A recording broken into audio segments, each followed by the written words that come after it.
Mỹ, Israel đã tấn công Iran và Iran đã đáp trả. Cuộc đối đầu lần này không còn là những lời cảnh báo ở trên sóng truyền hình.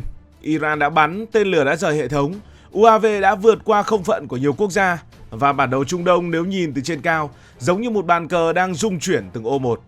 Muốn hiểu điều gì xảy ra không thể chỉ nhìn vào những tuyên bố trên sóng truyền hình, phải nhìn vào bản đồ, phải nhìn vào khoảng cách, phải nhìn vào địa hình. Bởi vì ở Trung Đông, chiến tranh không chỉ là súng đạn, nó là câu chuyện của sa mạc, vịnh biển, eo biển, của căn cứ và của bán kính từ những bệ phóng tên lửa. Iran không phải là một quốc gia nhỏ bé bị kẹt trong góc bản đồ, diện tích hơn 1,6 triệu km vuông. Phía Bắc giáp với biển Caspi, phía Nam mở ra vịnh Ba Tư và biển Ả Rập, phía Tây tiếp giáp Iraq, phía Đông nối sang Afghanistan và Pakistan. Quan trọng nhất, Iran nằm ở vị trí trung tâm bắn vòng cung. Từ Tehran, vẽ một vòng tròn bán kính khoảng 1.500 km, gần như toàn bộ Trung Đông nằm trong tầm bắn. Từ Tehran đến Baghdad khoảng 900 km, đến Bahrain khoảng 1.000 km, đến Qatar khoảng 1.100 km, đến Tel Aviv khoảng 1.300 cho đến 1.400 km, đến Riyadh khoảng 1.600 km. Những con số này không phải là lý thuyết, mà đó là khoảng cách thực tế mà những tên lửa tầm trung của Iran hoàn toàn có thể chạm tới. Nghĩa là gì? Chỉ cần khoảng 10 đến 20 phút sau khi rời bệ phóng, đầu đạn có thể rơi xuống căn cứ Mỹ ở bên kia vịnh Ba Tư. Iran không cần tàu sân bay để tiếp cận mục tiêu, Iran đứng ngay sát những mục tiêu đó. Hãy đến với những điểm nóng khi mà Iran đáp trả thì nơi nào sẽ đỏ lửa. Đầu tiên là vịnh Ba Tư. Vịnh Ba Tư không rộng mênh mông như một đại dương, chỗ hẹp nhất của eo biển Hormuz chỉ khoảng hơn 30 km. Nhưng mỗi ngày gần 20% lượng dầu thế giới đi qua đây. Iran ở phía bắc của eo biển, Oman và UAE, tức là các tiểu vương quốc Ả Rập thống nhất ở phía nam. Bất kỳ quả tên lửa nào rơi xuống khu vực này không chỉ là đòn quân sự mà còn là đòn kinh tế toàn cầu. Hay là Bahrain, nơi đặt hạm đội 5 của Mỹ, chỉ cách bờ biển Iran khoảng 200 đến 300 km đường biển và khoảng cách 1.000 km nếu tính từ Tehran. Khi Iran tuyên bố đã nhắm vào khu vực này, đó không chỉ là lời đe dọa, đó là khoảng cách bay cực ngắn trong ngôn ngữ của tên lửa. Và hãy hình dung, trong một vùng biển hẹp, đầy tàu chở dầu, tàu quân sự và tàu thương mại, chỉ một sai lệch nhỏ cũng có thể tạo ra phản ứng dây chuyền. Tiếp theo, hãy nhìn vào Qatar, Kuwait và các tiểu vương quốc Ả Rập Thống Nhất. Nơi này tạo ra một vòng cung căn cứ. Từ trên bản đồ, các căn cứ của Mỹ tại Qatar, Kuwait và các tiểu vương quốc Ả Rập Thống Nhất tạo thành một vòng cung bao quanh phía nam Iran. Căn cứ Al Udeid ở Qatar cách Tehran khoảng 1.100 km. Căn cứ Ali Al-Salem ở Kuwait cách khoảng 1.200 km. Căn cứ Al Rafah ở các tiểu vương quốc Ả Rập Thống Nhất cách khoảng 1.300 km. Những con số đó rất quan trọng vì chúng nằm ở trong vùng thoải mái của tên lửa tầm trung Iran. Địa hình ở đây lại là sa mạc bằng phẳng, không có núi cao che chắn, radar phải hoạt động liên tục, hệ thống phòng thủ Patriot và các hệ thống đánh chặn khác phải trực chiến 24/24. Khi Iran tuyên bố đã tấn công nhiều căn cứ cùng lúc, điều đó khiến mạng lưới phòng không phải phân tán lực lượng. Và trong chiến tranh, khi phải chia nhỏ lực lượng phòng thủ, nguy cơ lọt mục tiêu là có thể xuất hiện. Tiếp đó là Iraq. Iraq là quốc gia nằm giữa Iran và hệ thống căn cứ của Mỹ ở phía Tây. Khoảng cách từ Tehran tới Erbil, tức là khu tự trị của người Quốc, khoảng 900 cho đến 1.000 km, tức là gần nhất trong các mục tiêu lớn. Khác với Qatar hay các tiểu vương quốc Ả Rập Thống Nhất, Iran có ảnh hưởng chính trị quân sự sâu rộng tại Iraq thông qua các nhóm dân quân Shia. Điều này khiến Iraq trở thành vùng đệm cực kỳ nhạy cảm.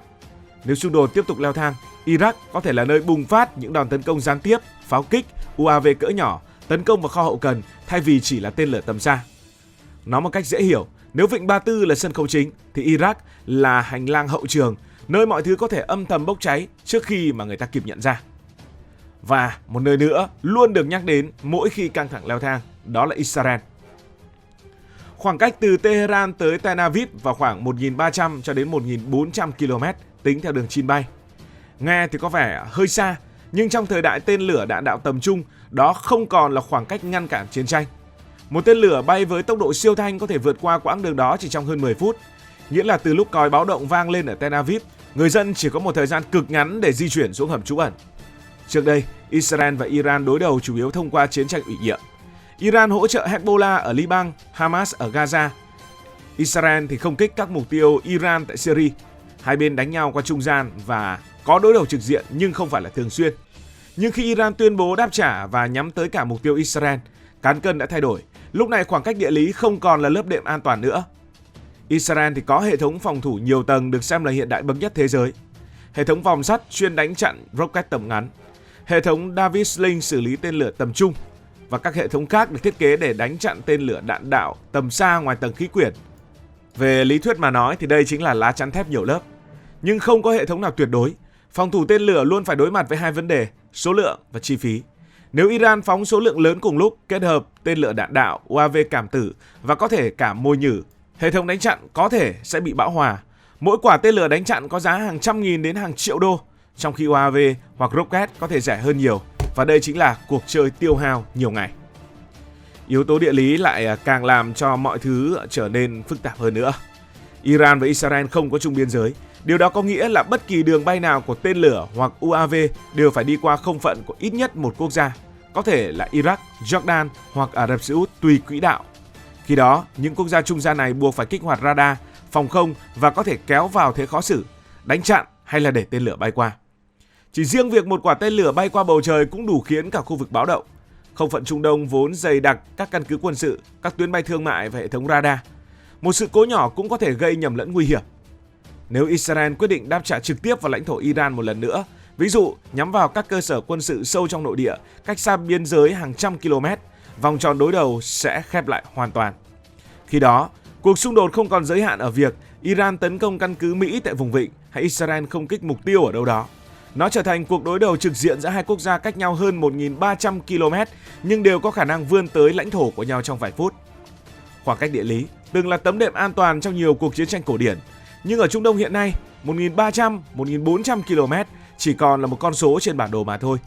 Khi tên lửa được phóng và hệ thống phòng thủ đã kích hoạt, mọi tính toán đều diễn ra trong tích tắc. Và khi chiến trường mở rộng trên không, không còn quốc gia nào trong khu vực có thể hoàn toàn đứng ngoài. Còn với thế giới, có một nơi mà nếu đỏ lửa, cả thế giới sẽ rung chuyển theo, đó là eo biển Hormuz, nơi hẹp nhất chỉ hơn 30 km. Mỗi ngày hàng triệu thùng dầu đi qua. Iran có bờ biển dài nhìn thẳng xuống eo biển này. Trong quá khứ họ từng đe dọa phong tỏa. Nếu lần này họ sử dụng những nhiệm vụ để phong tỏa, ví dụ như là mìn ở bên trên biển, tên lửa chống hạm hoặc chỉ cần đe dọa tàu chở dầu, giá dầu toàn cầu tăng vọt chỉ sau một đêm. Chiến tranh ở đây không phải là bắn nhiều mà tạo ra nỗi sợ, và nỗi sợ trong ngành năng lượng có sức nặng khủng khiếp. Cuối cùng, hãy nhắc một chút đến địa hình của Iran. Iran không chỉ có sa mạc, phía Tây và phía Bắc là dãy núi Zagros và Ambos. Địa hình núi non này giúp Iran che giấu nhiều cơ sở quân sự dưới lòng đất. Trong khi đó, các căn cứ Mỹ ở vùng vịnh lại nằm trên sa mạc bằng phẳng.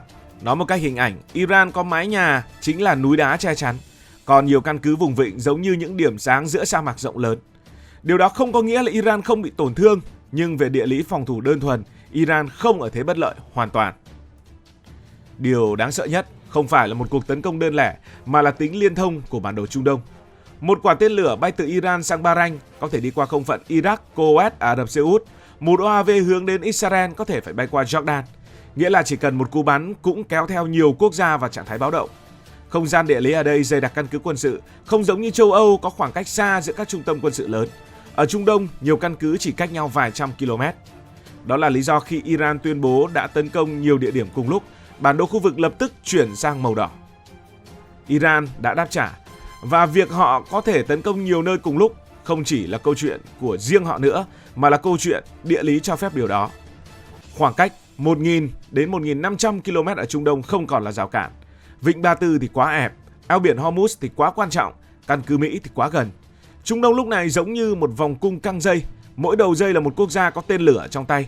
Và khi bản đồ đã chằng chịt như vậy, chỉ cần thêm một đợt phóng nữa, nhiều nơi có thể lập tức đỏ lửa. Và cả thế giới sẽ bị ảnh hưởng. Cảm ơn vì đã quan tâm theo dõi câu chuyện này. Nếu cảm thấy thú vị, bạn có thể nhấn nút đăng ký kênh, bật chuông thông báo và chia sẻ. Cầu mong hòa bình sẽ đến với thế giới. Cảm ơn các bạn đã dành sự đồng hành cùng Hải Thanh Story. Đi qua những vùng đất, khám phá những điều mới.